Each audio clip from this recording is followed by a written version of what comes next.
or Kellogg Brown and Root is their longer name. If that name sounds familiar, it should, because this is one of the top private contractors in Iraq.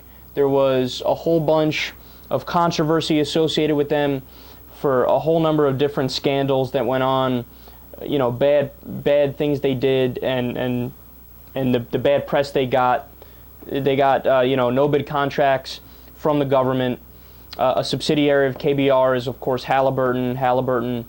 Dick Cheney was involved with, and then lo and behold, hey, look, they get government money, no bid government money, more money that going to a private corporation contracting with the government than we would have had go to a public entity. So talk about the opposite of fiscal conservatism. That's exactly what the Bush administration was. But listen to this. There is this Lieutenant Colonel James Gentry of the Indiana National Guard, who is stationed at the Karmat Ali Water Treatment Center in Iraq just after the 2003 invasion. And he was one of 830 people to secure the water treatment plant. And what they did is they used a chemical called sodium dichromate as an anti-corrosion agent at the plant.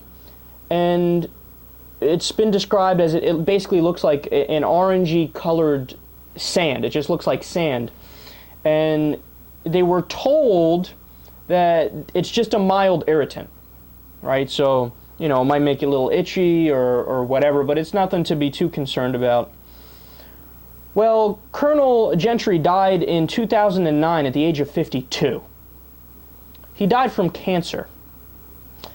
Now, some people decided, well, hey, let's look into this thing a little bit closer here. So they did some research and come to find out that sodium dichromate isn't a mild irritant. It's classified as a, quote, extreme carcinogen. And it's super cheap to get your hands on when you need something as an anti-corrosive, which you need at a water treatment plant, particularly if you're just setting up at a scratch. So, you know, that's what KBR decided to use. And so a lawsuit ensued. 12 people were in direct contact, presumably for extended periods of time with this stuff. And a court found that KBR has to pay $85 million in damages. But are you ready for the kicker? They want the U.S. taxpayer to foot the bill. Now, they already got most, if not all, of their money from the U.S. taxpayer because, like I said, they had no-bid contracts in Iraq. But they don't want it to come out of the profit motive or their revenues or the amount of money they've already gotten. They want the taxpayer to just step in and pay that $85 million. These people are unreal, man. I mean, they are like the walking caricature of greedy corporations. And the amazing thing is now, as of right now, they are on the line for it, right? But there is something called an indemnity clause as part of their contract, which says that they were essentially lawsuit proof. Now, the government is saying, well, look, this is a specific case here. This is an extenuating circumstance, and they're on the line for this. They have to pay, right? But I don't know. This might go to court again, and they might find that, in fact, the taxpayer has to foot the bill.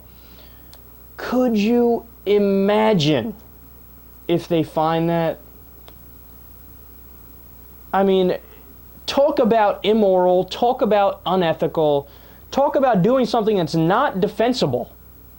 And then you turn around and say, oh, well, I'm not going to take any of the punishment. And then if the court agrees with them, oh my God, I would have an aneurysm on air from how loud I would scream about that.